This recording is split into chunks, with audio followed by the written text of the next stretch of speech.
ಯಾರು ನೀವು ಅಂತ ತಿಳಿದುಕೊಳ್ಳಬಹುದೇ? ನನ್ನ ಹೆಸರು ರಮ್ಯಾ ಅಂತ. ಹೌದಾ? ನನ್ನಿಂದ ನಿಮಗೆ ತಿಳಿಯಬೇಕು. ನೋಡಿ, ನಾನು ನಾಗನನ್ನು ತುಂಬಾ ಮನಸಾರೆ ಪ್ರೀತಿಸುತ್ತಿದ್ದೇನೆ.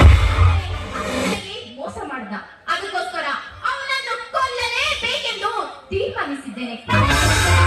ನಿಮ್ಮ ಸಹಾಯ ಕೇಳಿಕೊಂಡು ನಿಮ್ಮ ಹತ್ರ ಬರ್ಬೇಕಾಯ್ತು. ಕುರಿ ತಪ್ಪಿದರೆ ಕುರುಬನಿಗಳವ. ನಾನು ಕೊಟ್ಟ ಎಂದು ಇವಳಿಗೆ ತಿಳಿದಿರಬೇಕು. ಹೋಗಿ ಹೋಗಿ ಕುರುಬನ ಬಾಯಿಗೆ ಬಿದ್ದಿದ್ದಾರೆ. ಹೇಗೋ ನನ್ನ ಕಾಮದ ಶಿಕ್ಷೆ ಇವಳನ್ನು ಇಟ್ಟುಕೊಂಡು ನನ್ನ ಮನಸ್ಸಿಗೆ ಬಂದಂತೆ ಅನುಭವಿಸಿ ಕೊನೆಗೊಂದು ದಿನ ಆ ನಾಗನಿಗೆ ಇವಳಿಗೆ ಚಟ್ಟ ಕಟ್ತಾರೆ. ಏನ್ ಯೋಚನೆ ಮಾಡ್ತಾ ಇದ್ದೀರಾ ಡಾರ್ಲಿಂಗ್? ಆಯ್ತು, ನನ್ನಿಂದ ನಿನಗೆ ಸಂಪೂರ್ಣ ಸಹಕಾರವಿದೆ. ನೀನೊಪ್ಪಿದರೆ ನಿನ್ನೊಂದಿಗೆ ತುಟಿಗಳಿಂದ ಒಂದು ಬಾಣ ಮರವನ್ನು ಸುಬಾಣ ಚಿನ್ನ.